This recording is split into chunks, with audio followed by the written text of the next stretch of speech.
This is the ultimate clash of the top two globally ranked budget airlines, AirAsia versus Scoot. AirAsia is the 16-time Skytrax champion, a massive network, rock-bottom pricing, and the definitive king of low-cost travel. But what if that crown is about to slip? What if in a few key areas like comfort, service, and ground experience, Scoot, the sibling of Singapore Airlines, is quietly delivering a superior experience? I'm about to fly both of these low-cost giants, ranking them in 5 crucial categories, and giving them a flyman score to see who gets to wear the crown for the best budget airline in the world.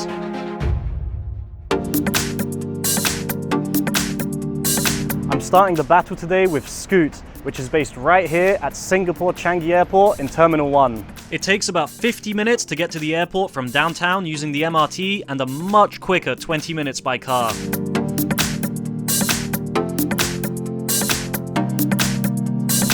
This will be my first time ever flying with Scoot. It's actually owned by Singapore Airlines, and I'm curious to see how much of SQ's good reputation carries over onto their low-cost arm.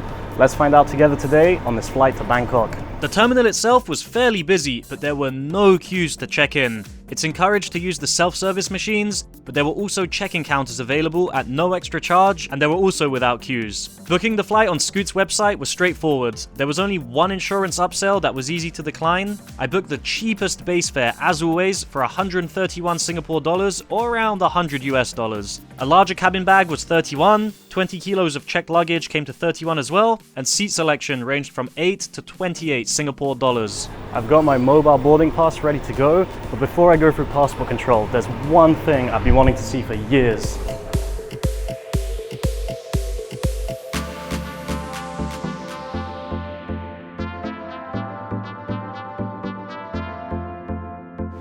Last time I came to Singapore was in 2018, before this was built. I've seen so many pictures and videos of it online. I'm so happy to finally see it in real person. It's so cool.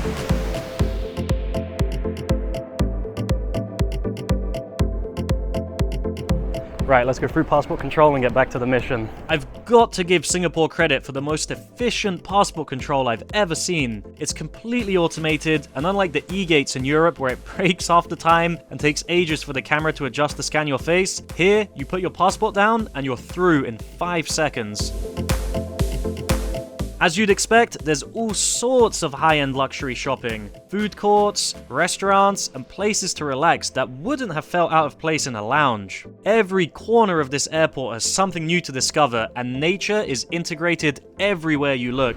Now, I'll go visit a lounge in a bit, but first I'm going to explore the terminals because there is so much to see and do at Changi.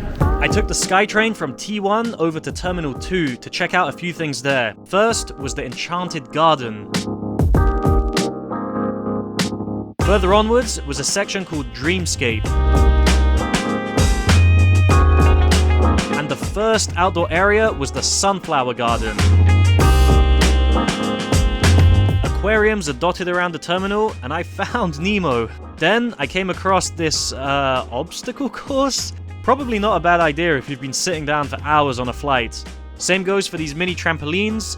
And the stress relief punching bags were roped off, so I think someone definitely got hurt here. And that was just T2. I'll take another SkyTrain now to T3, which cuts through the jewel. Just look at these views.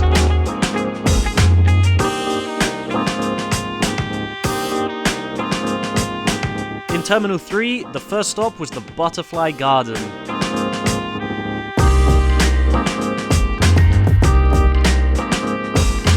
And there's also a movie theater here, playing free movies 24/7. Now, just one more SkyTrain back to T1, where there's an outdoor lily garden.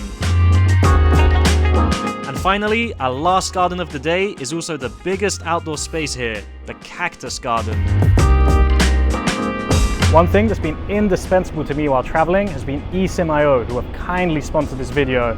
Now, I've been to about 6 or 7 countries over the last few weeks, and the standout feature for me has got to be the pay-as-you-go option. With most other eSIM providers, you've got to buy a fixed data plan, and if you forget to buy it before getting to your new country, you have to wait to get inside, to connect to Wi-Fi, to then buy that data plan. With eSIM.io, you can start using data straight away at the pay-as-you-go rates, and then you can always buy a time-based data plan where the price per gigabyte goes down, the more data you buy. And if you end up using up that data, you just drop back down to the pay-as-you-go rates instead of getting completely disconnected. This has happened to me before with other eSIM providers where I use up all my data when I'm out and about, and now I'm completely stuck. So now I have to wait to get back inside, get connected to Wi-Fi, to buy a data plan, to use data again. And that's not always easy if I'm out and about or somewhere remote. Since using eSIM.io, I've been able to stay connected wherever I am, even if I've not prepared in advance or if I've run out of data. And even better, with the one SIM feature, I don't have to worry when I'm changing countries. I just installed the eSIM once onto my phone and I can use it across all of the countries. So if you want to stay connected on your travels, use the link in my description, scan the QR code on screen, or use code FLYMAN5 to get $5 added to your eSIM.io wallet. That's FLYMAN5 for $5 off. I've got to say, I love Doha's Hamad International Airport, especially the high quality lounges. When you're traveling as a premium passenger, it's a great experience. But honestly, when you're flying economy, there's so much to keep yourself busy here at Singapore Changi. I think nothing beats it. I'm not even sure if I'm going to enjoy the lounge now. Well, let's find out anyway. I'm heading to the Plaza Premium Lounge today. And you already know what the first order of business is. Do you have any champagne? Sparkling wine? Only still wine. Okay, never mind, thank you. And before I add an X to the scoreboard, I completely forgot to update it in my last video, so we finally have our first score for champagne. If you want to see that video, I'm flying in the Q Suite double bed with my girlfriend. I'll leave a link below. This is actually an alright lounge. Plaza Premium usually has pretty nice finishes, so I'm happy, but no champagne, so I'll cheers you with a Diet Coke. The lounge has a pretty decent buffet with hot food options, a salad bar, coffee, and a soft drinks fridge. There's little booths if you want to work, and the main seating area has great views of aircraft.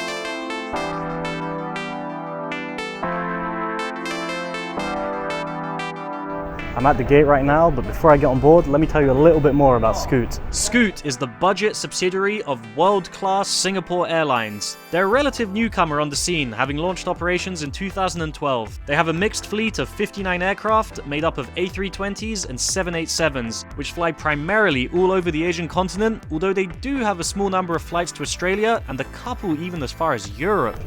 Looks like boarding's just started. Let's get on this plane.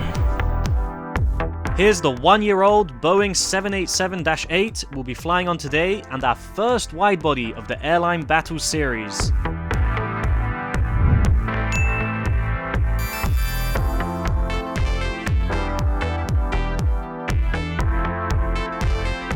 I just got settled in my seat 39A near the very back of the plane. There's like a very strange smell when I sat down, and then a few minutes later a cabin crew came with two engineers who just ripped out the cushion covers and replaced everything, and I'm thinking, I think I just sat in something nasty, like it smells a bit like sick. So it would have been nice if they give me a little heads up before I sat down, but anyway, they're replaced now. I'll wait for everyone to start boarding, and let's get in the sky. The benefits of having wide bodies in the fleet means you get 79 centimeters or 31 inches of seat pitch, so it's great if you can find a route operating these. Otherwise, their A320s have a lower 71 centimeters or 28 inches. The seats themselves were basic, but felt more comfortable than I was expecting, and you do get pretty decent recline on these. Looks like boarding is complete. Let's see what the service is like after takeoff.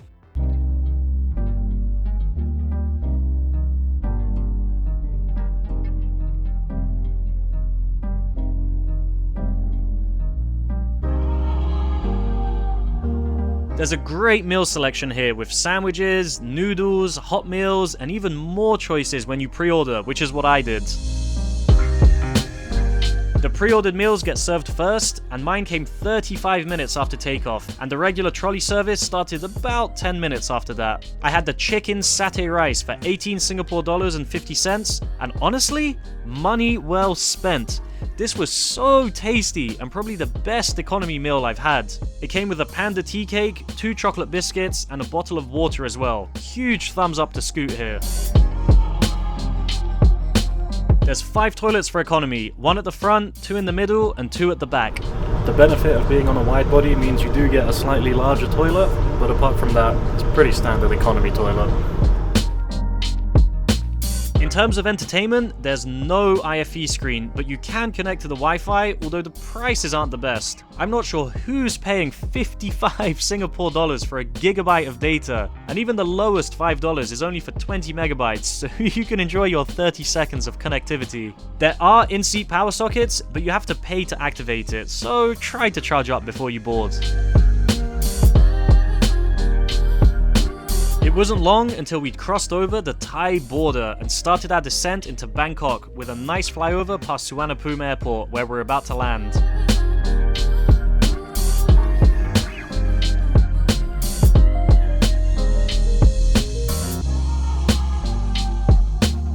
And here's a quick peek at the Scoot Plus seats as we're getting off if you fancy splashing a bit extra on your next flight.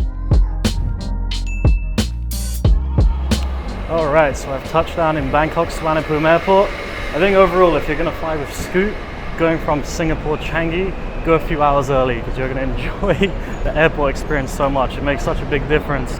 The food was amazing though. I think it's the best food I've had on a low-cost carrier so far. So right now, I'm going to head into Bangkok, spend the evening here, and tomorrow evening, we're doing AirAsia from Bangkok Mueang Airport. So I'll see you then. So what does that mean for the flyman score? Pre-flight, the booking process, check-in, airport experience and boarding were all excellent. I feel like saying 9. Seat and cabin, it was comfortable, good legroom on the Dreamliner. The color scheme is a bit drab though, and I did have the smelly seat, so I'll say 7. In-flight amenities, no screen, but Wi-Fi and charging are available, although it does cost extra, so I'm thinking 4. Food and service, amazing. Best economy meal I've had, price was fine, and crew always had big smiles. I'm gonna say 9 again. Value, Scoot are more expensive than other budget airlines in the region, but you are flying via Singapore, which is worth something, so 6. That means Scoot has taken the top spot in the flyman score rankings with a 35. Now, let's see how AirAsia fares.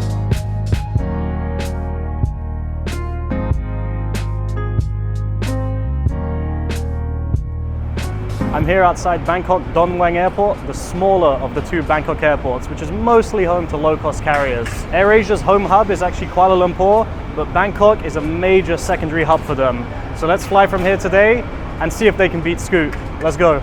I usually stay in Sukhumvit, and from there, I don't know what to say. It could take 30 minutes, or it could take 90 minutes. You never know with Bangkok traffic. It took over an hour today for me. I've flown AirAsia quite a few times, both from Kuala Lumpur and also here at Mueang. The prices are always really cheap and it's a great way to get around the region. I'm flying over to Bangalore today, so let's see if AirAsia really deserves that #1 spot. The check-in counters had massive queues this evening, and I couldn't do online check-in because the visa check wasn't working in the app. I booked the flight on AirAsia's website. I don't really understand this rebrand they've done where they sell other airlines' flights and train tickets, but make sure you take AirAsia flights only. The fare was 4,330 Thai baht, or about 132 US. A larger cabin bag was 380 baht, a 20-kilo suitcase was 770 baht, and seat selection ranged from 130 to 620 baht. I think for a 4-hour flight it's fine, but just to be clear, the price is higher because I'm flying to India. When flying around Southeast Asia, the prices are way lower. I've flown many times for no more than 40 US dollars, so typically it's a lot better value. I've just had a massive headache here. Not only did I just get stuck in an hour of traffic coming in from Bangkok, when I got here, I needed to get my visa checked because I tried doing a visa document check on the check-in on the website. It wasn't working, it wasn't accepting my documents, saying my name and nationality didn't match when it did. Then I get here, there's a massive queue for check-in, even though I'm already checked in. I spoke to one of the staff, they said I still need to queue even if it's just a document check. Some airports have a separate queue. Anyway, eventually she pulled me out of the queue and very kindly pulled me to the front of another queue. So I got the document check done, and then they spent about 30 minutes going through every single stamp in my passport. I don't know why. My passport's almost full, so it took a long time. Anyway, they eventually got me checked in, approved the check, and they moved me up to a emergency exit row. So anyway, I need to get through security now because I don't have much time left.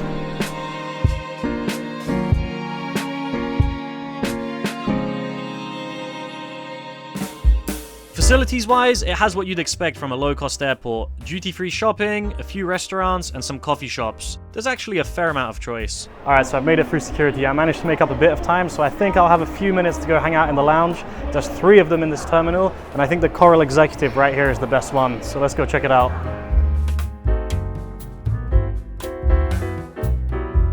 The lounge is split across 2 floors. The upstairs is more quiet with seating and views overlooking the airfield, and downstairs has the dining area with a pretty large buffet spread, hot options, salads, and most importantly, the bar. Sarika, do you have any champagne, please? Yes. Yes? Perfect. Alright, so it might not quite be the win I thought it was when she started pouring the bottle. I saw it's sparkling wine, but it's better than an X on the scoreboard, so I'll take it, and cheers. Also, there's a masseuse that walks around the lounge giving free 15-minute neck and shoulder massages to passengers. I've actually had this before at another coral lounge in Suvarnabhumi Airport. I think it's a very nice USP, but unfortunately, I don't have time today. I need to run to the gate.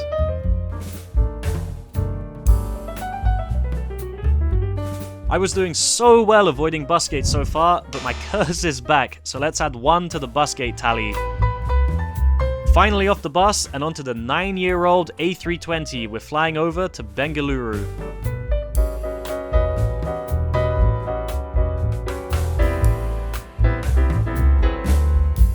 Alright, it all worked out in the end. I've made it to my seat 14F. So now, since I didn't get time at the gate, let me tell you a quick history of AirAsia, including a time where the entire company was sold for just 1 ringgit. That's like 25 cents.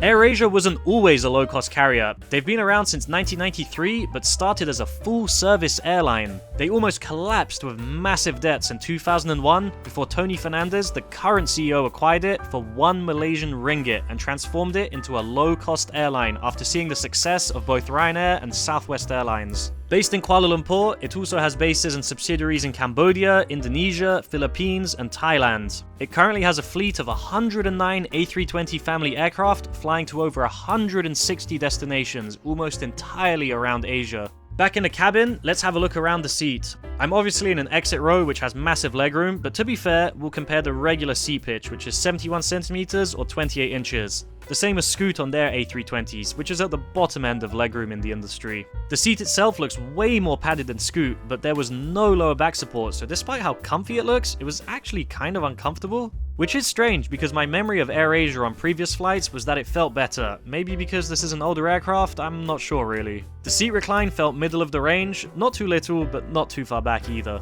Right, boarding is complete. Let's get into the night sky.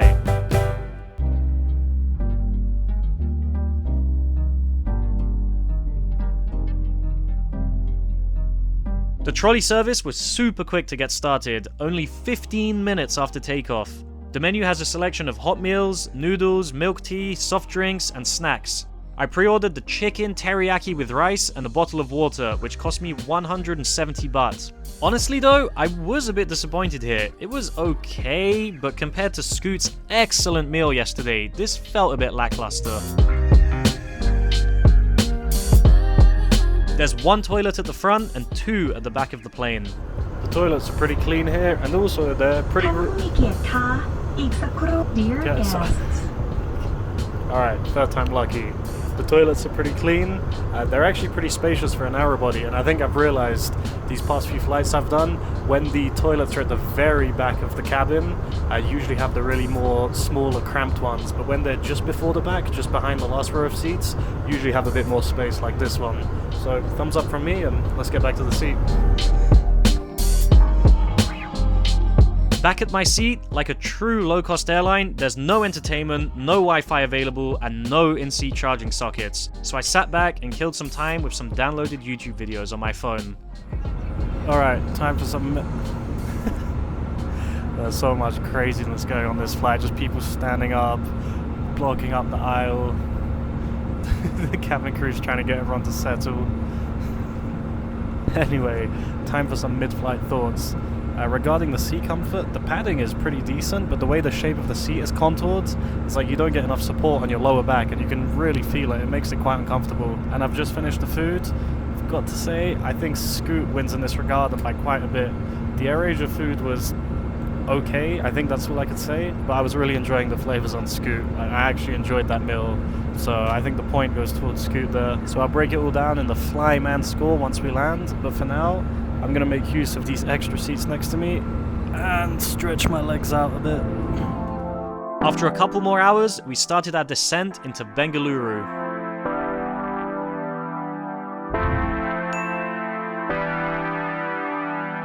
I just made it to Bangalore. It's actually quite a nice airport, but let's look at the flyman score and see who wins. Pre-flight, mobile check-in didn't work and it took forever at the airport. Airside was fine and got a bus gate boarding, so 5. Seating cabin, it looked nice and was clean, but wasn't that comfortable, and regular legroom was on the lower end, 6. In-flight amenities, none, so 0. Food and service, meal was average, reheated plain food, cost was fine, and crew were very friendly, I'll give it a 6. Value, I was on an unusually expensive route for AirAsia, but generally they're as cheap as it gets for shorter flights, so I'll give them an 8 to be fair. That means AirAsia gets a flyman score of 25. AirAsia, the 16-time global low-cost winner, has just been dethroned by Scoot, who now gets to wear the crown for the best low-cost airline.